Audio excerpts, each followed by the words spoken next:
말씀의 제목을 따라해 보시겠습니다. 무화과나무 저주 사건. 동화책 중에 잠자는 숲속의 공주라는 동화가 있어요. 한 못된 마녀가 이렇게 저주를 걸어가지고 공주한테 저주를 걸어가지고 공주가 깊은 잠에 빠지고, 또 공주뿐만이 아니라 그 성 안에 있던 모든 백성들까지도 오랜 시간 깊은 그런 잠에 빠지는 저주를 받았다라는 그러한 이야기인데, 물론 나중에는 이제 다 해피엔딩으로 그 동화책이 끝이 나지요. 오늘 우리가 함께 읽은 성경의 본문의 말씀을 흔히 무화과나무 저주 사건이다 라는 제목을 붙여서 이야기합니다. 어떻게 해서 이 본문의 이야기가 좀 사실은 안 좋은 그런 단어인 저주라는 말이 붙여진 제목이 되었을까요? 우리 크게 첫 번째로 한번 따라해 보시겠습니다. 잎만 무성한 무화과나무. 본문은 예수님이 예루살렘 입성하신 후 공생의 이제 마지막 주간, 즉 고난주간의 월요일과 화요일에 걸쳐 일어난 이야기입니다. 12절 말씀해 보니까 이튿날 그들이 베다니에서 나왔을 때에 예수께서 시장하신지라 라고 이렇게 시기를 말씀하고 있어요. 예수님은 첫째 날 예루살렘 성에서 사역을 하시고 이제 밤에는 근교인 베다니 마을에서 이렇게 밤을 지내시고 이른 아침에 다시 예루살렘 성으로 들어오셨어요. 이른 아침이니까 당연히 식사하시기 전이었고, 배가 고프시고 또 제자들도 그렇게 배가 고픈 상황이었을 것입니다. 그런데 마침 길가에 무화과나무 한 그루가 눈에 띄었던 거예요. 잎이 아주 무성한 잘 자라 있는 무화과나무였습니다. 무화과나무는 이스라엘, 팔레스타인 지역에 아주 흔한 나무입니다. 집집마다 한두 그루씩 나무를 심어 놓고 무화과 열매를 따먹는 것이지요. 그리고 군데군데 길가에도 이 무화과 나무가 가로수처럼 그렇게 심어져 있었습니다. 그 길가에 있는 무화과 열매는 지나가는 사람들, 행인들 누구라도 따먹을 수 있도록 되어 있었던 것이죠. 본문에 나오는 이 무화과 나무도 아마 길가에 임자 없는 그런 아무나 따먹을 수 있는 나무였으리라 생각됩니다. 그런데 예수님의 일행이 그 나무에 가까이 가서 열매를 따먹으려고 봤더니 정작 그 나무에 아무런 열매가 맺혀 있지 않았다는 것입니다. 우리 13절 말씀 한번 읽어보시겠습니다. 시작. 멀리서 잎사귀에 있는 한 무화과 나무를 보시고 혹 그 나무에 무엇이 있을까 하여 가셨더니 가서 보신즉 잎사귀 외에 아무것도 없더라. 이는 무화과의 때가 아님이라. 이 말씀을 우리가 분명히 좀 더 정확하게 이해하기 위해서 우리 무화과 나무의 특징을 좀 생각해 볼 필요가 있습니다. 무화과 나무는 다른 나무랑 좀 다른 특징이 있어요. 이름 그대로 무화과, 없을 무자 꽃화자, 꽃이 없는 그런 열매 나무라는 그런 이름 그대로 꽃이 없는 게 이 무화과 나무의 특징입니다.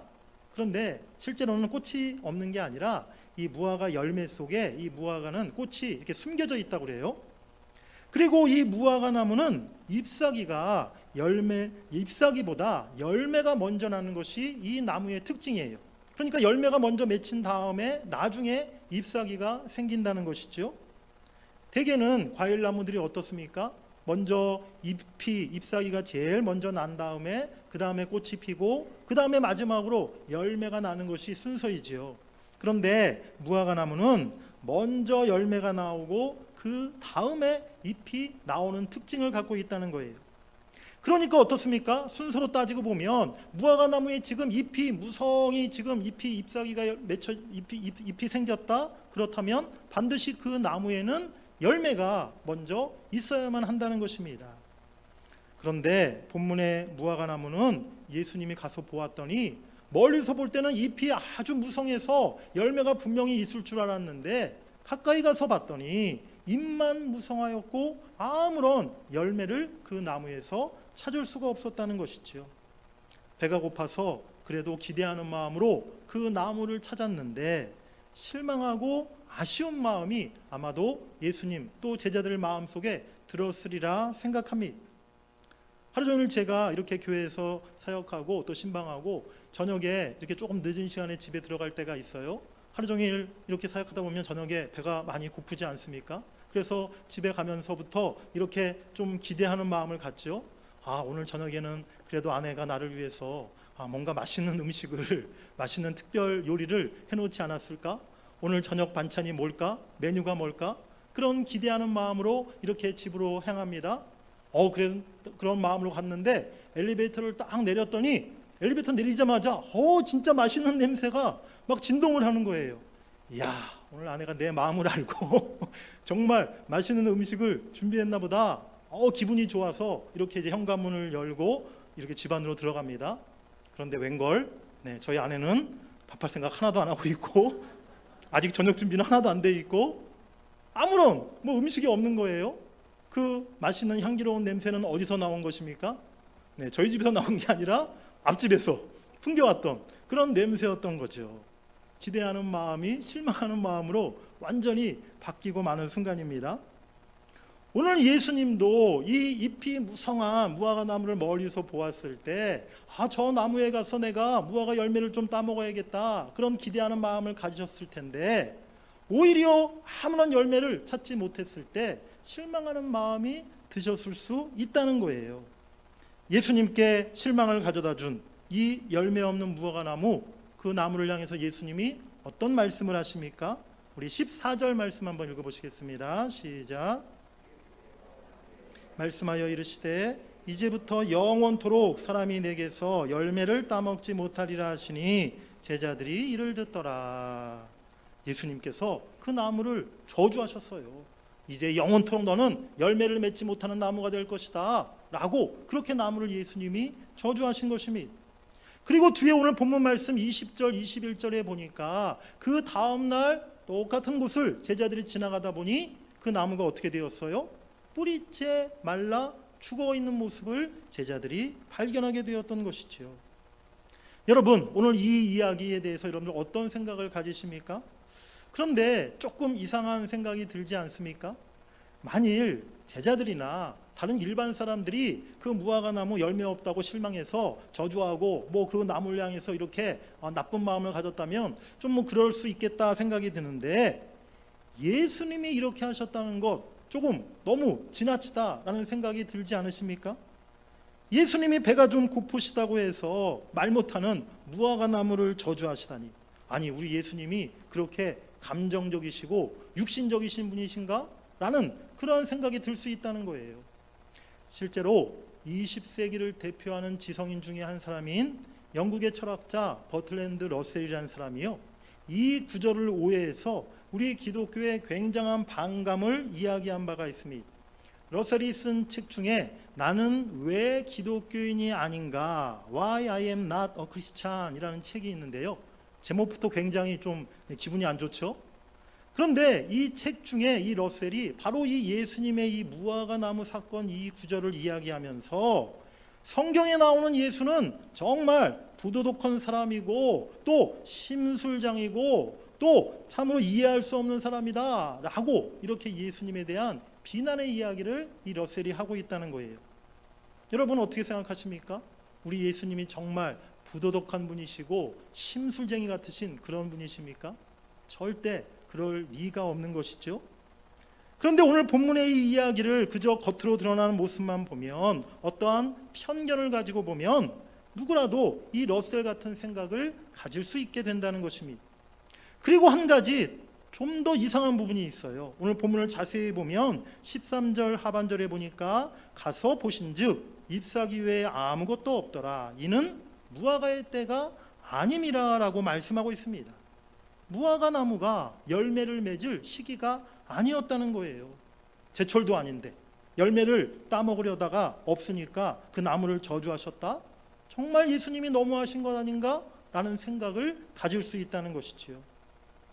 이 사건 속에 예수님의 숨겨진 의도, 또 영적 교훈을 발견하지 못하면 이 같은 오해를 우리가 할 수 있는 것입니다. 사랑하는 여러분들, 오늘 예수님은요, 배가 고프셔서 시장하신 가운데 실망하는 마음 때문에 이 무화과 나무를 저주하는 것이 아님을 여러분들이 깨달으시길 바랍니다.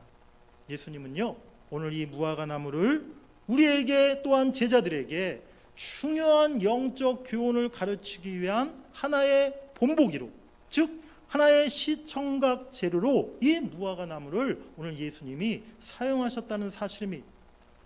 예수님은 열매 없는 무화과 나무를 통해서 제자들과 오늘 우리들에게 귀한 영적 교훈을 주시고자 했다는 것이죠.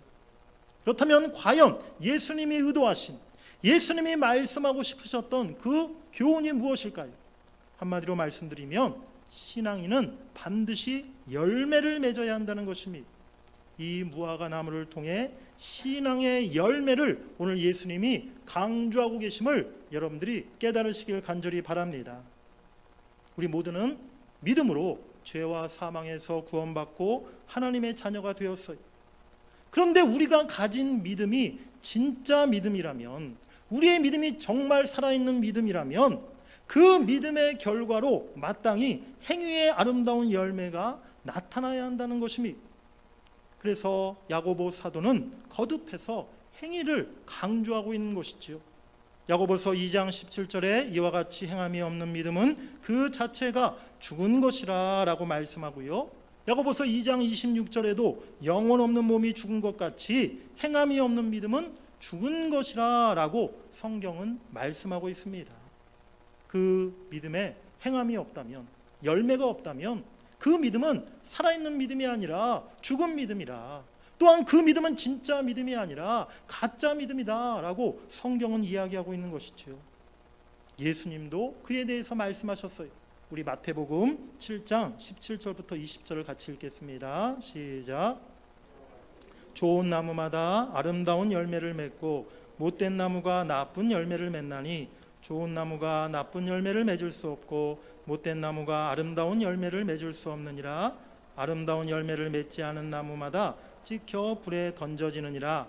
이러므로 그들의 열매로 그들을 알리라. 아멘. 예수님이 뭐라고 말씀하십니까? 그들의 열매로 그들을 알리라 라고 예수님이 말씀하세요. 좋은 나무라면 반드시 좋은 열매를 맺을 것이요, 그 나무가 나쁜 나무이기 때문에 바로 나쁜 열매를 맺을 수 없는 것이다 라고 예수님이 말씀하고 있는 것입니다. 오늘 예수님이 무화과 나무를 굳이 저주하신 이유가 바로 여기에 있어요. 열매 없는 이 무화과 한 그루를 통해서 참 신앙인은 반드시 열매를 맺어야 하는 것이고, 만일 그렇지 못하면 하나님의 심판을 면할 수 없음을 오늘 예수님은 확실히 가르쳐 주고 계시는 것입니다. 이 무화과 나무는 또한 당시에 유대인들과 예루살렘 성전을 가리키고 있는 것이었어요. 예수님 당시에 유대인들은 말로는, 겉모양으로는, 또 종교의식으로는 어엿한 신앙인들이었습니다.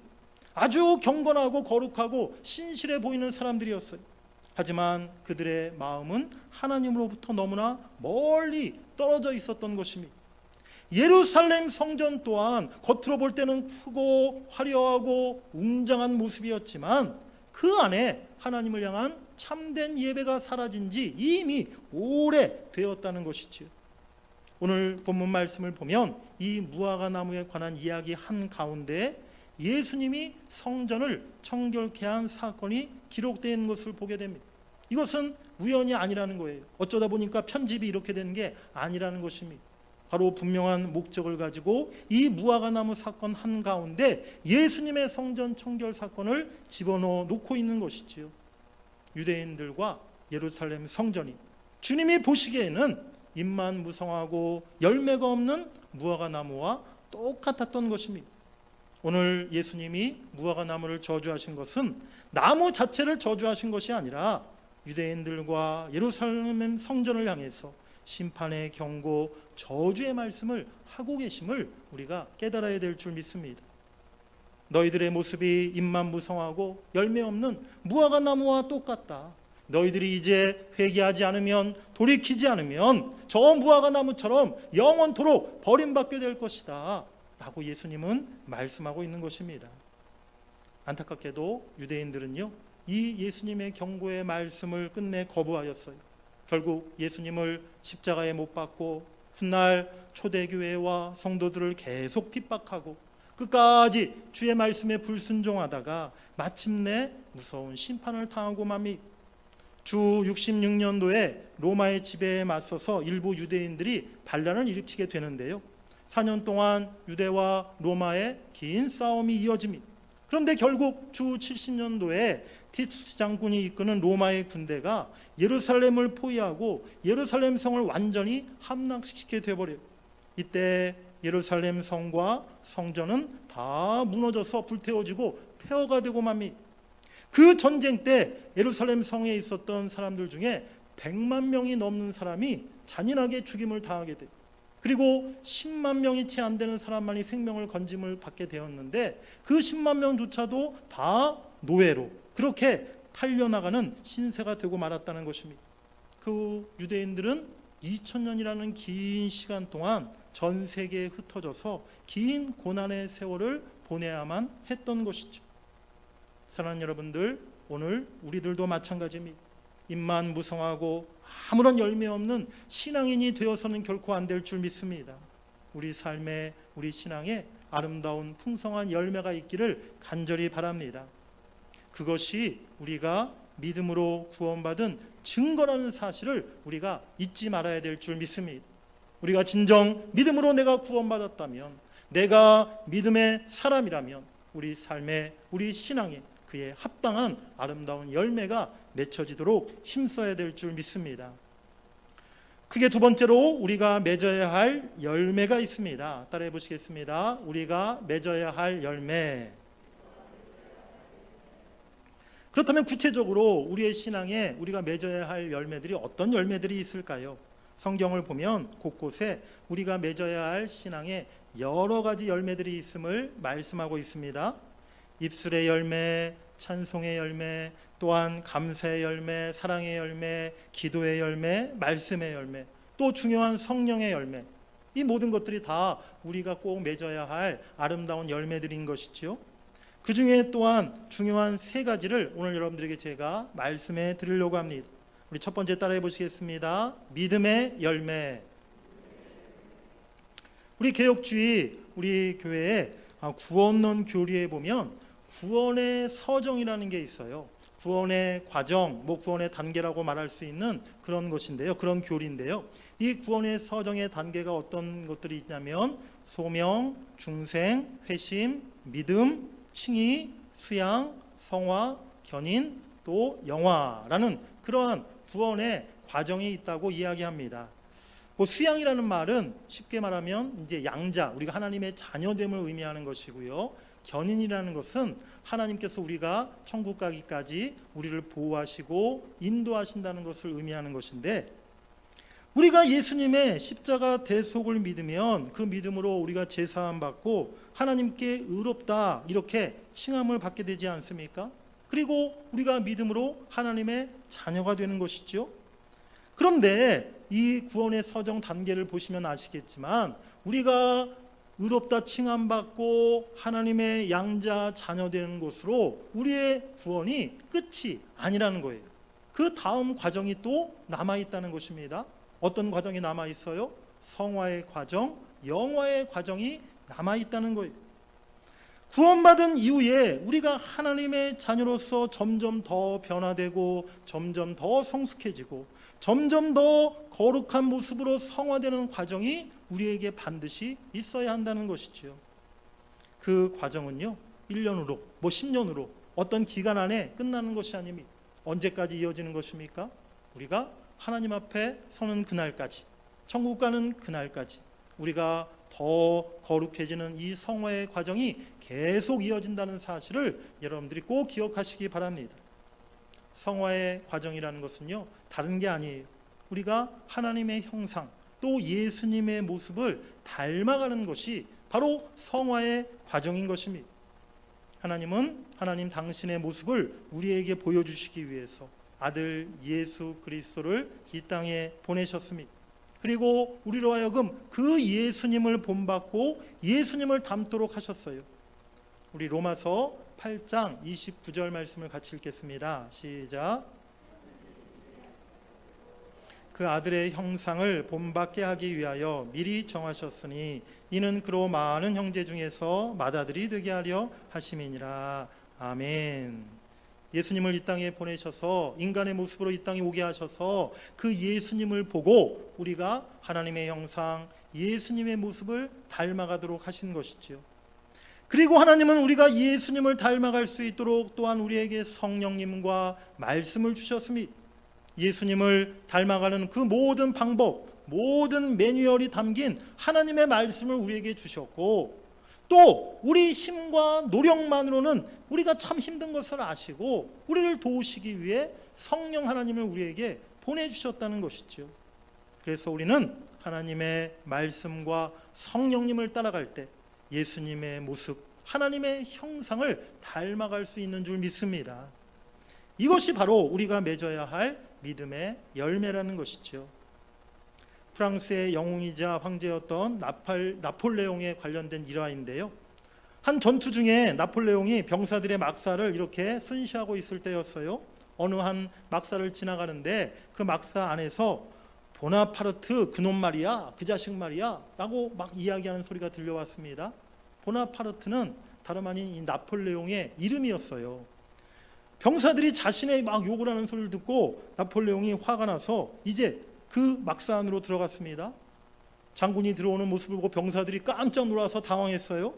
사연을 알아봤더니 그 병사들이 이제 그 보나파르트라는 사람에 대해서 욕을 했던 것은 나폴레옹 황제의 욕을 한 것이 아니라 그 병사들 가운데 이 보나파르트라는 이름을 또 가진 동명이인 그런 병사가 있었던 거예요. 그런데 하필 그 병사가 요즘으로 말하면 군대에서 고문관 같은 늘 말썽만 일으키고 다른 병사들을 힘들게 하는 그러한 군사였던 거죠. 그래서 그날 막사에 있던 다른 병사들이 그 보나파르트라는 병사에 대해서 막 이야기하면서 또 그 사람에 대해서 나쁜 이야기를, 안 좋은 이야기를 하고 있었던 거예요. 나폴레옹은 그 보나파르트라는 병사를 당장 오라고 불렀습니다. 그리고 그 병사를 향해서 호통쳤어요. 명령을 내렸어요. 자네 당장 이름을 다른 이름으로 바꾸든지 아니면 그 못된 행실을 바꾸든지 둘 중에 하나를 택하라 라고 나폴레옹이 이야기했다는 것입니다. 우리 교회도 우리 백경민 집사님 계시죠? 우리 백경민 집사님이 잘하셔야 됩니다. 그래서 저랑 이름이 같이 다 드시기 때문에. 그런데 사실 우리 모두가 조심해야 한다는 것이에요. 왜 우리가 조심해야 됩니까? 우리 이름 앞에 또 다른 이름이 우리에게는 붙어 있기 때문이에요. 우리에게 어떤 이름이 붙어 있습니까? 예수 믿는 우리 모두는 그리스도인, 크리스찬, 우리는 그리스도의 사람이라는 그 이름이 우리 앞에 늘 붙어 있다는 사실을 우리가 잊지 말아야 될 줄 믿습니다. 또한 우리는 하나님의 이름을 붙이고 사는 사람이에요. 우리를 무엇라고 부릅니까? 하나님의 자녀, 하나님의 백성, 우리가 그렇게 우리를 부르지 않습니까? 그렇기 때문에 우리 모두는요, 예수님의 이름에, 하나님의 이름에 부끄럽지 않은 삶을 살아갈 수 있도록 우리가 힘써야 될 줄 믿습니다. 내 모습을 보면서, 내 행동과 내 말을 보면서 사람들이 나를 통해 하나님의 성품을 보고 예수님의 고상한 인격과 아름다운 향기를 느낄 수 있도록 해야 될 줄 믿습니다. 우리의 신앙의 목표가 무엇입니까? 그것은 예수 그리스도를 닮는 것이에요. 믿음의 열매는 곧 예수님을 닮아가는 것임을 여러분들이 꼭 기억하시기를 간절히 바랍니다. 두 번째로 우리가 맺어야 할 열매, 선행의 열매입니다. 따라 하시겠습니다. 선행의 열매. 우리 골로새서 1장 10절 말씀입니다. 주께 합당하게 행하여 범사에 기쁘시게 하고 모든 선한 일에 열매를 맺게 하시며 하나님을 아는 것에 자라게 하시고. 아멘. 주님께 합당하게 행하고 주님을 기쁘게 하며 선한 일에 열매를 맺으라 라고 말씀하고 있습니다. 또 그리스도의 구속함의 은혜를 입은 하나님의 백성은 선한 일에 열심을 내야 한다라고 성경이 말씀하고 있어요. 우리 디도서 2장 14절도 같이 읽겠습니다. 시작. 그가 우리를 대신하여 자신을 주심은 모든 불법에서 우리를 속량하시고 우리를 깨끗하게 하사 선한 일을 열심히 하는 자기 백성이 되게 하려 하심이라. 아멘. 죄로 인해 부패하고 타락한 우리 인간의 본성은요, 사실 선한 일보다 악한 일을 더 좋아하게 되어 있습니다. 남에게 베풀기보다는 남의 것을 빼앗기를 더 좋아하고요, 남을 축복하고 칭찬하기보다는 비방하고 험담하는 것을 더 좋아합니다. 남이 잘 되는 것을 보면 질투하고 배가 아파요.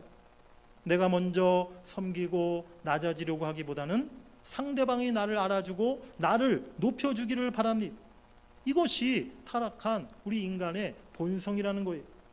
하지만 구속함의 은혜를 입은 우리 그리스도인들은 이런 악한 죄악된 본성을 따라서 살아가지 말아야 될 줄 믿습니다. 이런 악한 본성을 버리고 우리가 선한 마음을 품어야 한다는 것이죠. 우리 그리스도인들은 과거에 행하던 악한 일들, 하나님 백성으로서 합당하지 않은 일을 더 이상 하지 않는 사람입니다. 대신에 주님을 기쁘게 하는 일, 이웃을 유익하게 하는 선한 일을 행하는 그런 사람이 되어야 한다는 거예요. 다른 성도들을 위해서, 이웃들을 위해서 기도하고 구제하고 나누고 또 위로하고 봉사하는 일에 우리가 힘써야 될 줄 믿습니다. 이런 모든 모습들이 바로 선행의 열매인 것이죠. 우리 모두가 사실 이 땅에서 잠시 살다 떠나가는 그러한 존재들 아닙니까? 하지만 우리가 이 세상을 떠난다 할지라도 우리가 이 땅에 살아갔던 그 인생의 흔적들이 이 세상에, 이 땅에 분명히 남게 된다는 거예요. 그렇지 않겠습니까? 이제 우리 아들, 딸들, 우리 자녀들, 또 우리 손자, 손녀들, 우리 후손들, 또 함께 섬겼던 우리 믿음의 성도들, 또 우리 다음 세대, 우리 젊은이들에게 우리가 살았던 우리 인생의 그런 흔적들이 그들에게 기억되고 또 그들에게 남아있지 않겠습니까? 여러분들 인생에 어떤 좌치, 어떤 흔적을 남기시기를 원합니까? 우리가 아름답고 또 깨끗하고 또 귀한 그러한 선행의 열매를 통해서 우리의 삶에 아름다운 흔적을 남길 수 있기를 원합니다. 우리 남은 인생 가운데 우리 자녀들이 볼 때, 우리 후손들이 볼 때, 우리 다음 세대 성도들이 볼 때, 야, 정말 우리 아버지는, 우리 할아버지는, 우리 어머니는, 또 우리 장로님, 우리 권사님, 우리 집사님은 정말 너무나 훌륭하시고 귀하신 믿음의 사람이었다. 정말 너무나 우리에게 아름다운 그런 흔적과 자취를 남겨주셨다.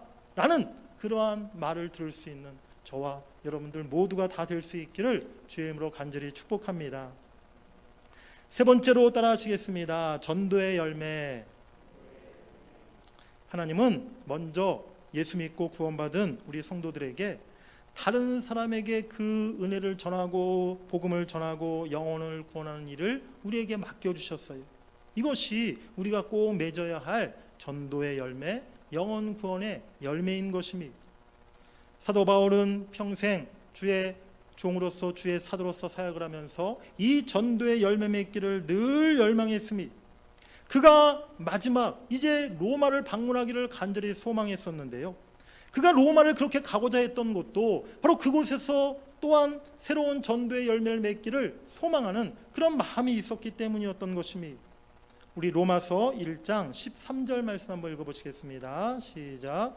형제들아, 내가 여러 번 너희에게 가고자 한 것을 너희가 모르기를 원하지 아니하노니 이는 너희 중에서도 다른 이방인 중에서와 같이 열매를 맺게 하려 함이로되 지금까지 길이 막혔도다. 아멘. 바울은 로마가 무슨 정치와 경제, 문화의 중심지였기 때문에 구경 삼아 로마에 한번 가보고 싶다라는 생각을 가졌던 게 아니었어요. 로마에 여러 번 가기를 원했는데 한결같이 로마에 가서도 영혼 구원의 전도의 열매를 맺기를 원하는 마음으로 그가 그토록 로마에 가기를 원했던 것입니다. 1858년도 주일학교 교사였던 에드워드 킴볼이라는 사람이 보스턴의 신발가게 점원이었던 무디를 그리스도께로 인도하였습니다. 신발가게 점원이었던 D.L. 무디는요, 훗날 대부흥사가 되었습니다. 40년 동안 영국과 미국에서 100만 명이 넘는 사람들을 주님께 인도하는 놀라운 그런 목회자 설교자가 되었어요. 그 중에 1879년도 영국 성공회 목사였던 프레데릭 메이어의 가슴에 이 무디의 설교가 복음에 큰 불을 일으켰어요. 메이어는 미국의 대학에서 설교하던 중에 체프먼이라는 학생을 또 그리스도께로 인도하였습니다. 윌버 체프먼은 YMCA의 직원이었는데 그곳에서 일하면서 빌리 선데이라는 야구 선수를 전도하였고 또 자신의 전도 사역에 함께 동참시켰어요. 빌리 선데이는 1910년도에 보스턴, 시카고, 뉴욕 미국 주요 도시에서 대부흥 집회의 간증자로, 설교자로 그가 쓰임받게 되었는데, 이 빌리 선데이의 그 간증 집회, 부흥 집회를 통해 150만 명이 넘는 사람들에게 복음이 증거되었다는 것입니다. 그 한 집회에서 빌리 그레함이라는 한 젊은이가 복음을 듣고 그리스도께 내 남은 삶을 헌신하기로 결단하게 되었어요. 1973년도 우리나라 서울 여의도 광장에서 빌리 그레함 목사가 설교한 전도 집회에 한국 기독교 역사에 남는 100만 명이 넘는 그러한 사람이 모여서 놀라운 부흥의 역사가 그 집회를 통해 일어나게 되었습니다. 한국교회 대부흥의 시발점이 되었던 것이죠. 어떻습니까? 전도가 참 작은 일 같지만 알고 보면 엄청난 일이라는 사실입니다. 우리가 한 사람을 전도하는 것도 참 귀한 일이지만 그 한 사람이 나중에 얼마나 큰 역사를 이룰지 그것은 아무도 모른다는 것이죠. 그 한 사람을 통해서 하나님은 우리가 생각지 못했던 그 더 놀라운 역사를 얼마든지 이룰 수 있다는 사실을 우리가 깨달아야 될 줄 믿습니다. 우리 기독교 부흥의 역사는요, 언제나 한 사람으로부터 시작되었다는 거예요. 한 영혼을 전도하는 일은 단지 한 사람의 구원으로 끝나지 않습니다. 하나님이 역사하실 때 그 한 사람을 통해 그 가정 전체가 구원받고 그 가문 전체가 예수 믿게 되고 나아가 몇십 배, 몇천 배, 몇만 배의 놀라운 결실로 나타날 수 있다는 사실을 여러분들이 믿으시길 간절히 바랍니다. 우리가 태신자를 지금 작정하고 기도하고 있지 않습니까? 우리가 지금 작정하는 그 태신자 한 사람, 사실 우리의 기도가 별거 아닐 수도 있어요. 그 한 사람 전도하는 일이 세상 사람들이 볼 때는 별 큰 일이 아닐 수 있어요. 하지만 여러분 믿음을 가지고 기도하시기 바랍니다. 내가 지금 기도하는 그 태신자, 그 사람이 예수 믿고 구원받을 때 그 한 영혼을 통해 하나님은 더 큰 놀라운 구원의 역사를 이루실 것이다. 그런 믿음을 가지고 태신자를 향한 여러분들의 기도가 더 깊어지고 더 뜨거워지기를 주의 이름으로 간절히 축복합니다. 사랑하는 여러분들, 오늘 나는 과연 어떤 나무일까요? 혹시라도 잎만 무성하고 아무런 열매가 없는 그런 나무의 모습은 아닙니까? 그래서 나를 찾아오신 기대를 가지시고 나에게 오신 예수님께 늘 실망만 끼쳐드리는 그런 모습은 아니었습니까? 여러분 모두가 잎만 무성한 그런 무화과 나무가 아니라 이제 열매가 풍성한 무화과 나무가 되어서 우리 주님을 기쁘시게 해드리는 그러한 여러분들 되시기를 간절히 바랍니다. 믿음의 열매, 선행의 열매, 전도의 열매가 우리의 삶 속에 아름답고 풍성하게 이제 맺혀질 수 있기를 간절히 바랍니다. 이제 우리가 삶의 열매를 통해서 하나님을 높이고 하나님께 영광을 올려드리기를 원합니다. 삶으로 주님을 노래하고 삶으로 주님을 예배하고 삶으로 하나님 앞에 영광 돌리는 그런 우리들의 모습, 그것이 바로 주님이 원하시는 열매 맺는 아름다운 성도의 삶의 모습인 줄 믿습니다. 그러한 모습으로 하나님 앞에 영광 돌리시는 여러분들이 다 되시기를 주의 이름으로 간절히 축원합니다.